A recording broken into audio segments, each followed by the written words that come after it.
इस लेक्चर में renewable and non renewable energy sources के बीच इंपॉर्टेंट डिफरेंसेस को समझेंगे। रिन्यूएबल एनर्जी सोर्सेज नेचर में कंटिन्यूअसली प्रोड्यूस करती है, जैसे solar energy, wind energy, hydro energy.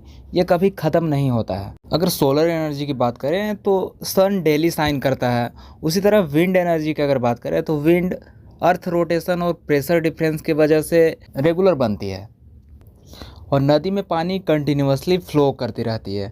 जबकि नॉन रिन्यूएबल एनर्जी सोर्सेज की अगर हम लोग बात करेंगे तो कोल, पेट्रोलियम, नेचुरल गैस, ये सब मिलियंस ऑफ ईयर्स में बनता है और एक बार यूज होने के बाद दोबारा बनने में काफ़ी ज़्यादा टाइम लगता है।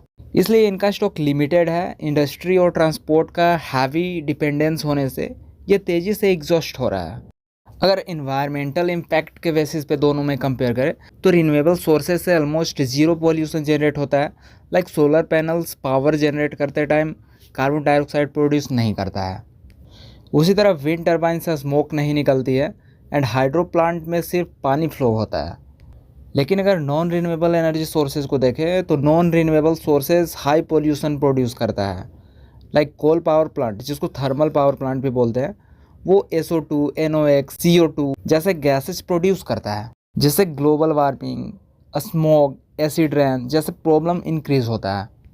कार्बन फुटप्रिंट के बेसिस पे अगर कंपेयर करा जाए तो रिन्यूएबल सोर्सेज का कार्बन फुटप्रिंट बहुत कम होता है। सोलर पैनल्स का कार्बन फुटप्रिंट केवल मैन्युफैक्चरिंग तक लिमिटेड होता है।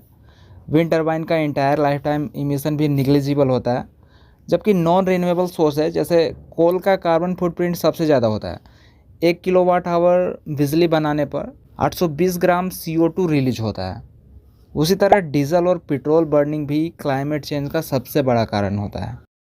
रिन्यूएबल एनर्जी की कॉस्ट हर साल कम हो रही है। सोलर पैनल मैन्युफैक्चरिंग चीप हो रही है और विंड टर्बाइन का आउटपुट बढ़ रहा है।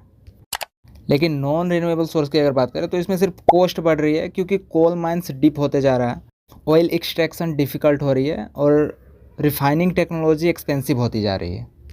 एनर्जी एफिशिएंसी की अगर बात करें तो सोलर पैनल्स की आज की एफिशिएंसी 20 to 23% तक पहुंच गई है और कंटिन्यूअसली इम्प्रूव हो रही है। Wind turbines optimal wind speed पर हाई एफिशिएंसी डिलीवर करता है, लेकिन कोल प्लांट की एफिशिएंसी एवरेज 33 to 40% ही रहती है, बाकी हीट लॉसेज में चला जाता है। उसी तरह पेट्रोल इंजन की efficiency as low as 25 to 30% होती है।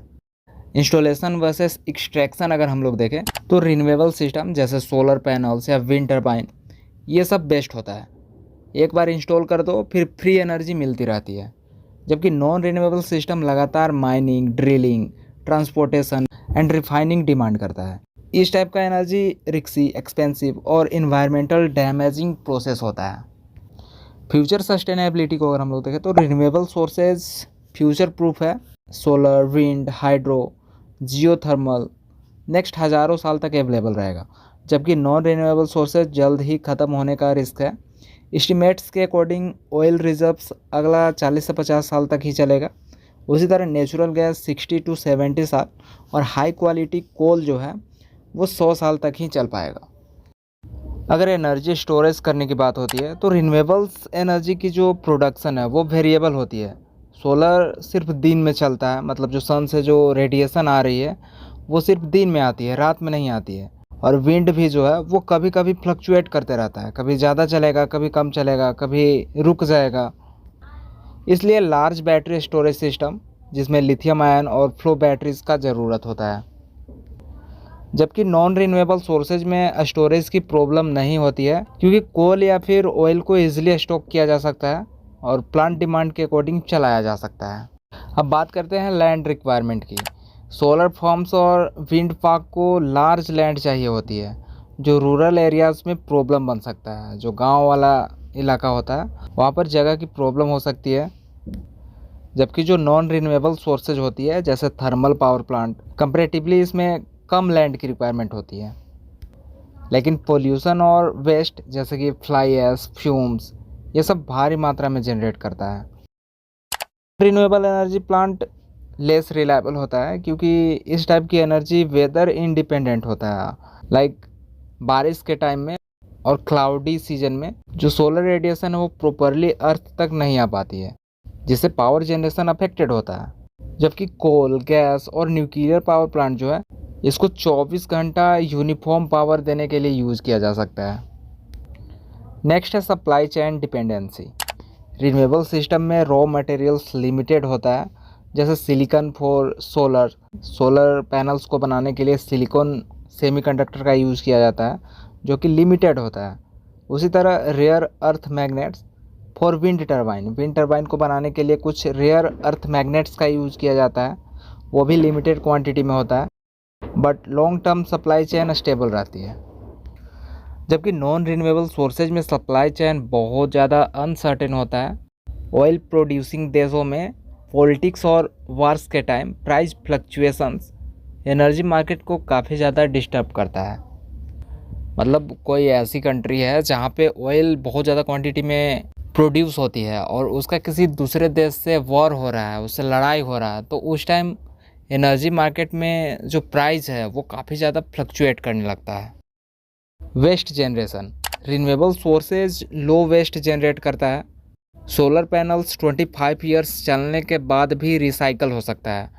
सोलर पैनल्स जो आप लगे हुए देखते हैं वो 25 साल यूज होने के बाद उसको फिर से रिसाइकल करके दोबारा बनाया जा सकता है।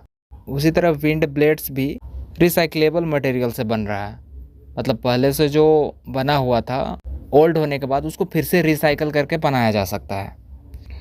जबकि कोल प्लांट्स इनॉर्मस वेस्ट बनाता है, लाइक फ्लाई ऐश जो राख होता है, उसी तरह बॉटम ऐश, स्लरी पॉन्ड्स, ऑयल रिफाइनरीज, ये सब हार्मफुल केमिकल वेस्ट और ग्रीन हाउस गैसेज प्रोड्यूस करती है जो कि ह्यूमन एंड वाइल्ड लाइफ के लिए काफ़ी ज़्यादा हार्मफुल होता है।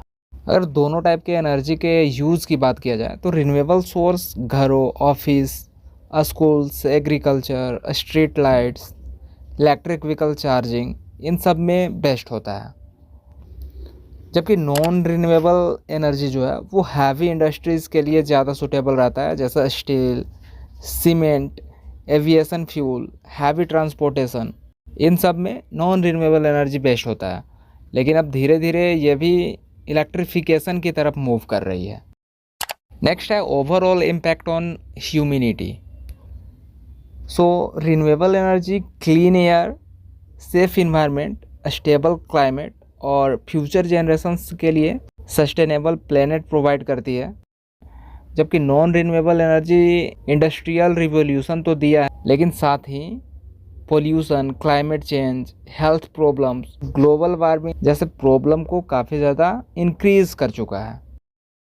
तो इस तरह से कोई भी टॉपिक को अगर आप इजी वे में समझना चाहते हैं तो चैनल को सब्सक्राइब कर लें और बेल आइकन को भी प्रेस कर लें ताकि वीडियोज आप तक पहुंच सकें।